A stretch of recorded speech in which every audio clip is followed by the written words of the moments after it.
Bonjour à tous. S'il vous plaît, prenez 5 minutes de votre temps, écoutez-moi, et pardon pour la mauvaise qualité de cette vidéo. Je m'appelle Olivier, et je souhaite faire campagne pour la présidence de la République française.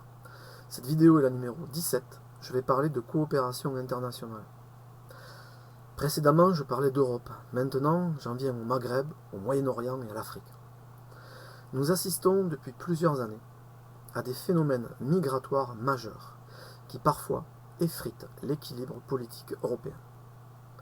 Je pense qu'il convient d'aider les populations du Maghreb, du Moyen-Orient et d'Afrique à mieux vivre sur leur territoire. Pour cela, il faut œuvrer à y rétablir la paix, y limiter les effets du changement climatique et y soutenir le développement. Pour ce faire, je pense que d'une part, nous devons établir des priorités et d'autre part, mettre des moyens.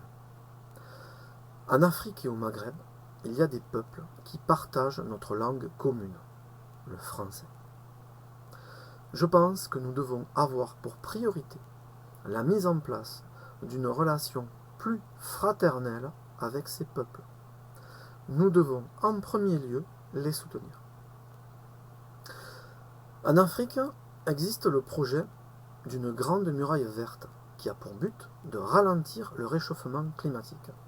En gros, il s'agit de planter des arbres et de les entretenir dans des zones semi-arides. La végétation, en se développant, permet de recréer un écosystème qui stoppe l'avancée du désert et combat le réchauffement climatique. Ce plan, s'il est mené à terme, donnera du travail à 10 millions d'Africains, améliorera durablement l'agriculture locale et induira de fait un meilleur développement. Ce plan concerne plusieurs pays francophones. Je pense que la France doit apporter un soutien particulier à cette action.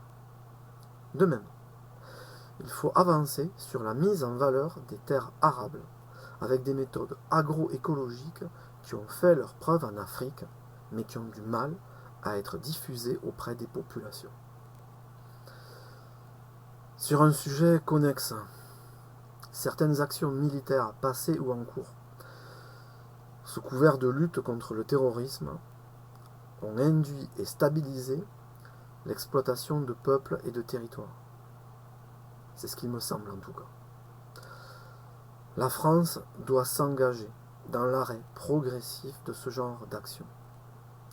Notre pays doit parvenir à se développer sans nuire à d'autres territoires. En résumé, je pense qu'il faut soutenir les pays africains francophones dans leur lutte pour un avenir meilleur, avoir une politique plus bienveillante, mettant en avant la coopération avec nos amis africains. Du peuple, par le peuple, pour le peuple. Je vous salue.